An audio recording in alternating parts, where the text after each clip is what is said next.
Mulia ini, alhamdulillah kita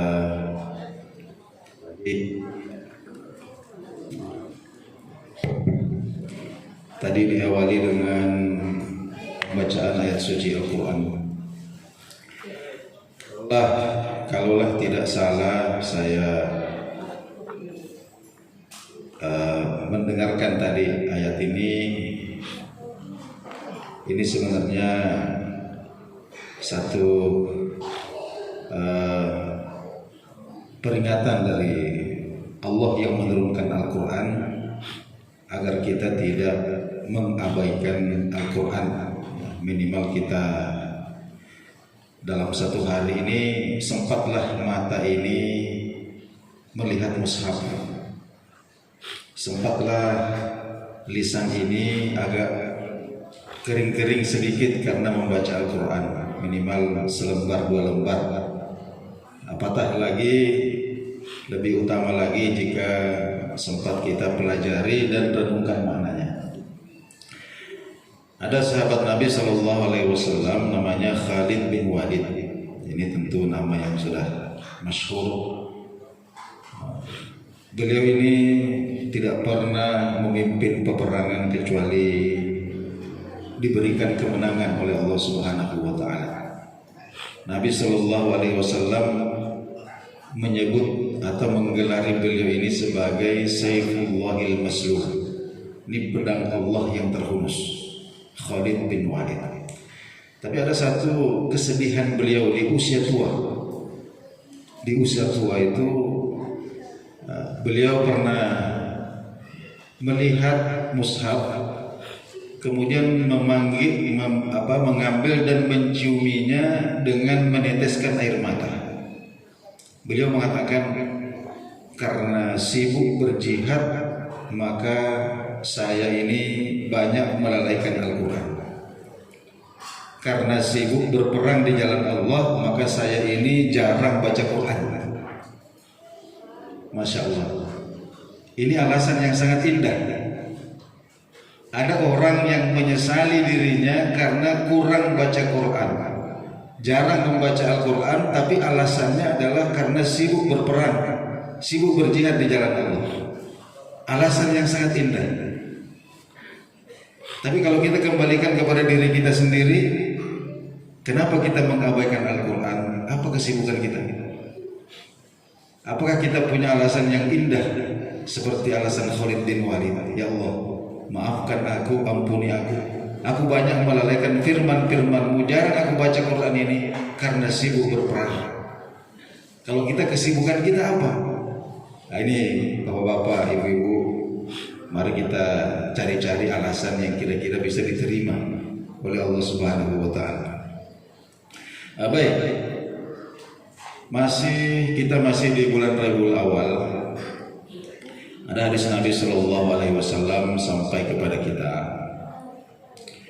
bahwa di akhir zaman atau akan datang satu masa, akan datang satu momen ya terhadap umatku, di mana agama itu bagi sebahagian orang kok rasanya seperti bara api. Ya, seperti api yang membara. Agama itu rasanya seperti api yang membara. Kalau tidak dipegang agama ini lepas, maka agama itu nanti tinggal tulisan di kartu penduduk, kartu keluarga. Kalau tidak diamalkan. Tapi kalau dipegang kita terbakar. Artinya hidup ini kok rasanya diliputi oleh rasa yang berat, katakanlah penderitaan, ketidaknyamanan. Ya, seperti orang memegang bara api tidak bisa lama-lama. Ya. Hadis itu hanya sampai di situ. Tapi ada penjelasan dari ulama kita bahwa sebenarnya akan terasa panas itu. Artinya penderitaan itu akan terasa sangat berat di dalam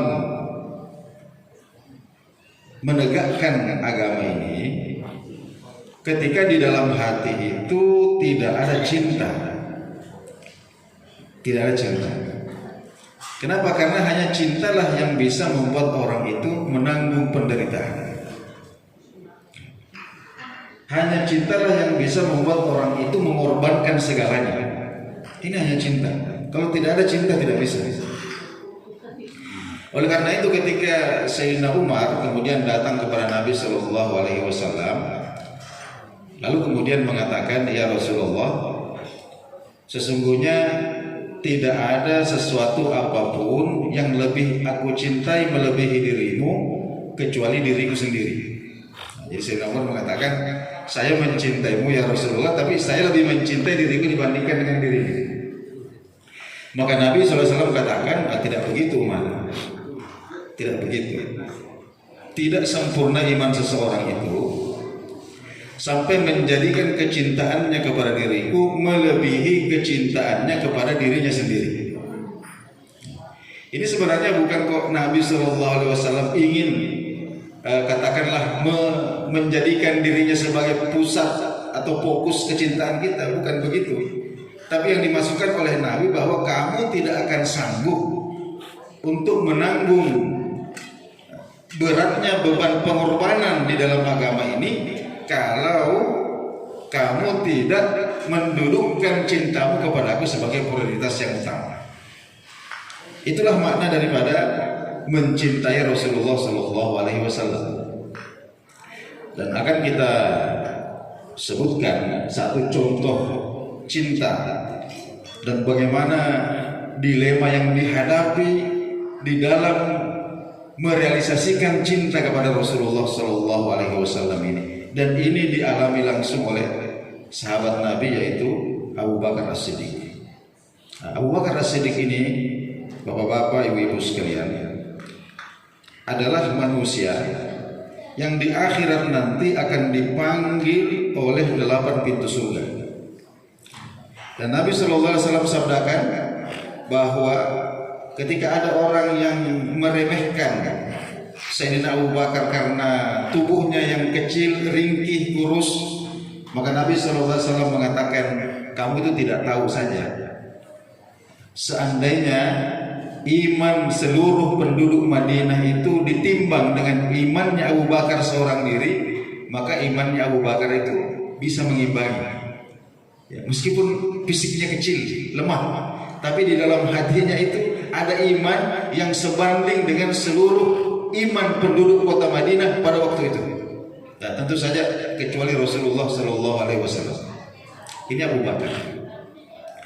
Nah, ada satu kisah yang mengapa Rasulullah kemudian mengomentari atau menilai Sayyidina Abu Bakar seperti itu. Kita dengarkan satu kisah beliau. Ketika terjadi Fathu Makkah, kota Makkah ditaklukkan, maka Sayyidina Abu Bakar kemudian datang kepada Rasulullah membawa ayahnya. Ayahnya ini bernama Abu Quhafah. Ya, jadi meskipun Abu Bakar itu adalah laki-laki dewasa yang pertama masuk Islam, tapi ayahnya ini terlambat. Nanti kota Makkah itu ditaklukkan, baru kemudian ayahnya Abu Quhafah ini mau masuk Islam. Ya, jadi ketika itu ayahnya sudah tua, sudah tidak bisa berjalan lagi, rambutnya sudah memutih semua. Kemudian Sayyidina Abu Bakar datang ke hadapan Rasulullah menggendong ayahnya. Kemudian mengatakan, wahai Rasulullah, inilah ayahku hendak mengucapkan kalimat syahadat di hadapanmu. Maka Nabi SAW mengatakan, wahai Abu Bakar, kenapa kamu susah-susah bawa ayahmu ke sini? Kamu kan tinggal beritahu saya, nanti saya datangi. Maka Abu Bakar mengatakan, biarlah ya Rasulullah, ini sudah ada di hadapanmu. Maka kemudian Abu Quhafah ini mengucapkan 2 kalimat syahadat, masuk Islam. Ketika itu kemudian Sayyidina Abu Bakar ini menangis, terseduh-seduh. Maka Nabi mengatakan, wahai Abu Bakar, kenapa kau menangis? Mestinya kamu itu gembira, ayahmu mendapatkan hidayah masuk Islam. Dia sudah terbebas dari neraka hari ini. Maka Sayyidina Abu Bakar mengatakan, ya Rasulullah, tentu ada kegembiraan, kebahagiaan di dalam hatiku menyaksikan ayahku masuk Islam. Tapi sebenarnya yang membuat air mataku berurai ini adalah karena aku membayangkan seandainya orang tua yang masuk Islam di depanmu hari ini bukan ayahku tapi pamanmu Abu Thalib. Pamanmu Abu Thalib. Coba kita renungkan kecintaan seperti apa ini.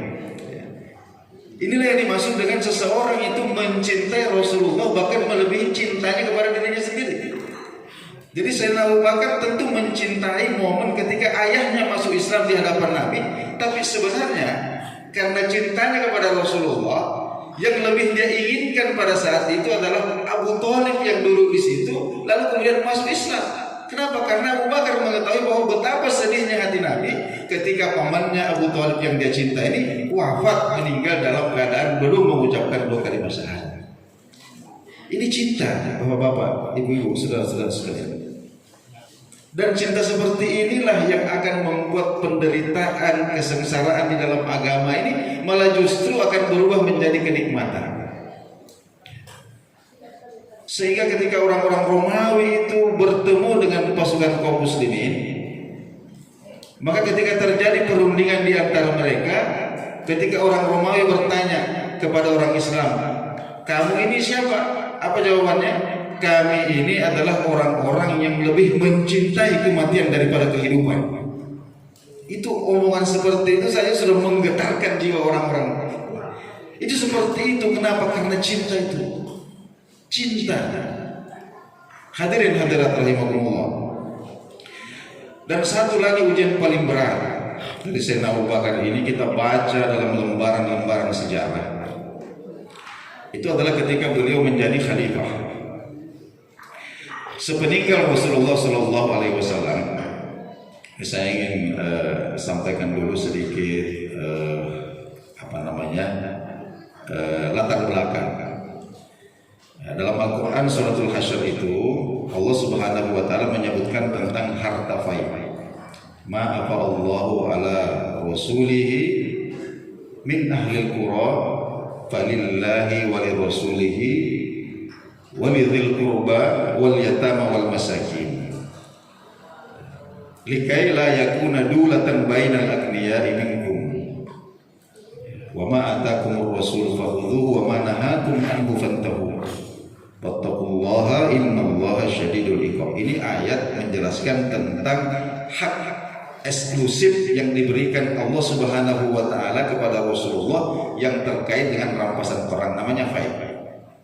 Jadi rampasan perang itu ada 2, Bapak-bapak, Ibu-ibu sekalian. Yang pertama ada namanya ghanimah. Ghanimah itu adalah rampasan perang yang didapatkan setelah terjadi peperangan. Jadi ada bentrokan, ada peperangan, ada kontak fisik, kemudian mendapatkan harta rampasan, itu namanya ghanimah. Adapun fai itu juga harta rampasan, tapi yang didapatkan tidak melalui peperangan. Jadi ada momen ketika hampir terjadi peperangan, tapi kemudian musuh ini tiba-tiba menyerah atau musuh ini melarikan diri. Jadi tidak jadi orang perang. Nah, sehingga harta yang diambil dari itu namanya fai. Dan fai itu Allah khususkan untuk Rasulullah SAW untuk dikelola sendiri. Ya, beda dengan ghanimah. Ghanimah ini dibagi rata, Pak. Ya, jadi mau pimpinan pasukan, mau prajurit komandan, mau prajurit biasa, yang pemberani, yang penakut, yang terluka, yang tidak terluka, ini semuanya dapat bagian yang sama. Yang penting ikut andil dalam perang. Itu namanya ghanimah. Tapi kalau fai itu adalah hak eksklusif yang diberikan Allah kepada Rasulullah untuk kelola. Nah, jadi Rasulullah SAW itu beliau ketika hidup itu ada harta beliau yang berasal dari fai itu yang beliau kelola, distribusikan kepada, tadi disebutkan dalam ayat itu, kepada untuk dirinya, kemudian untuk keluarganya, kemudian untuk dzil qurba, keluarga Nabi, kemudian orang-orang miskin, kemudian anak-anak yatim, kemudian orang-orang yang kehabisan ongkos di dalam perjalanan. Nah, Di antara harta fai itu ada tanah, sebidang tanah ya di daerah Hunain namanya Fadak. Nah, ketika Rasulullah SAW wafat, kemudian Abu Bakar menjadi Khalifatul Rasul. Khalifatul Rasul, khalifah beliau, pengganti beliau. Maka datanglah putri Nabi Shallallahu Alaihi Wasallam, Sayyidah Fatimah radhiyallahu taala anha, menuntut warisan dari ayahnya agar diberikan kepadanya. Karena Sayyidah Fatimah menganggap bahwa tanah yang di Padak itu adalah milik ayahnya, seharusnya dia yang mewarisi. Ini putri Nabi yang datang kepada Abu Bakar. Abu Bakar ini orang yang paling mencintai Nabi. Datang putrinya kemudian meminta tanah yang di Padak itu. Tapi Sayyidina Abu Bakar kemudian dengan halus menolak. Wah, tidak bisa. Tidak bisa. Maka Sayyidatina Fatimah kemudian bertanya, wahai Abu Bakar, kalau kamu meninggal, siapa yang mewarisimu? Abu Bakar mengatakan, istriku, anak-anakku. Kemudian Fatimah bertanya, kalau begitu, kenapa saya tidak bisa mewarisi ayahku? Kalau kamu meninggalkan istrimu, anak-anakmu yang mewarisimu. Sekarang ayahku meninggal, kenapa aku? Aku ini anaknya. Kenapa aku tidak bisa mewarisi ayahku? Maka Sayyidina Abu Bakar mengatakan, wahai Fatimah, sesungguhnya tidak ada orang yang lebih aku cintai melebihi dirimu setelah Rasulullah SAW. Seandainya engkau meminta hartaku, yang mana saja aku akan berikan kepadamu. Tapi tanah yang di Fadak ini, aku pernah mendengarkan ayahmu, aku pernah mendengarkan Nabi SAW bersabda, la nuruthu, kami para nabi, para rasul tidak diwarisi. Kami para rasul ini tidak diwarisi. Fama tarokna, apapun yang kami tinggalkan itu sodaqatun, semuanya sedekah. Aku mendengar sendiri dengan telingaku ini Nabi SAW, maka aku tidak bisa memberikan tanah. Coba kita perhatikan bapak-bapak, saudara-saudara sekalian, dilema yang dialami oleh seorang pemimpin ini ya, ketika harus menegakkan sunnah ya, ini sunnah namanya. Bagaimana perasaan Abu Bakar? Tentu kita tidak bisa merasakan perasaan yang sedalam Abu Bakar itu, karena kita tidak, katakanlah, mengalami momen itu. Jadi ketika terjadi dilema antara permintaan dari putri orang yang paling beliau cintai dengan menegakkan sunnah beliau, bahwa Nabi mengatakan, menegaskan, menggariskan bahwa kami para nabi ini tidak diwarisi. Semua harta yang kami tinggalkan adalah sedekah. Kemudian datang putrinya meminta. Coba kita rasakan bagaimana dilema yang dihadapi oleh saya. Tapi disitulah kita katakan bahwa agama itu ada momen-momen yang akan datang kepada kita ketika agama itu rasanya panas seperti bara api. Kalau kita lepaskan, kita akan kehilangan agama kita. Akan tetapi ketika kita teguh pegang, maka tangan kita pasti terbakar. Tapi ada satu obat yang bisa menyembuhkan luka bakar itu, bahkan membuat rasa panas itu menjadi nikmat. Apa itu? Itu adalah cinta kepada Rasulullah SAW, sebagaimana yang dicontohkan oleh Sayyidina Abu Bakar As-Siddiq. Baik, bapak-bapak, ibu-ibu, saudara dan saudari sekalian, jadi mari kita melatih diri kita untuk berkorban. Minimal korban perasaan, ya, korban waktu, ya, korban diejek orang, korban diomongin orang, tidak apa-apa, biasa aja, untuk menegakkan sunnah. Supaya apa? Supaya Allah Subhanahu wa Ta'ala memantaskan hati kita untuk ditempati oleh mahabbah, cinta kepada Rasulullah Sallallahu Alaihi Wasallam. Inilah barangkali sekilas dua kilas yang sempat kita kaji pada subuh hari ini. Mudah-mudahan bermanfaat. Makanan sudah terhidang. Kalau makanan sudah terhidang itu jangankan bertanya, sholat saja sudah makruh, sholat sunnah sudah makruh. jadi kita baca basmalah saja, kemudian doa setelah makan, sebelum makan. Hadanallahu wa iyyakum ajmain. Wassalamualaikum warahmatullahi wabarakatuh. Baik Ibu, ya ini karena judulnya buku ngaji santai-santai ini, kita tidak serius amat, jadi santai aja. Jadi boleh sambil ngobrol-ngobrol makan itu. Begitu Pak, boleh ngobrol tuh makan, tidak boleh diam-diam juga makannya, harus ngobrol juga. Boleh ngobrol, jadi makan boleh ngobrol, jadi jangan juga diam-diam. Ajalah teman di sebelah bicara. Ada pertanyaan teman Bang? Ada yang tidak Pak? Tidak, kalau tidak ada, mari kita menjaga kafaratul majelis. Lebih dan kurangnya mohon dimaafkan. Terima kasih kepada ibu-ibu Jumat Berkah yang telah bersedia berpartisipasi, meluangkan waktunya untuk menyiapkan hidangan. Semoga Allah Subhanahu wa taala membalas semua yang terlibat dalam kegiatan ini insyaallah. Demikian lebih dan kurangnya mohon dimaafkan. Mari kita menjaga kafaratul majelis. Subhanakallahumma bihamdika asyhadu an la ilaha illa anta astaghfiruka wa atubu ilaik. Assalamualaikum warahmatullahi wabarakatuh. Terima kasih sudah kenyang. Ini menu baru kan? Menu baru nih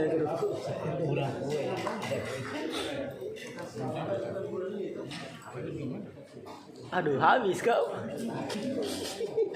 Menu baru lagi. Menu baru pakai ini. Ada kerupuk. Nasi dengan ini. Nasi dengan donat. Bagus juga menunya. Ada lebihnya nih. Sudah.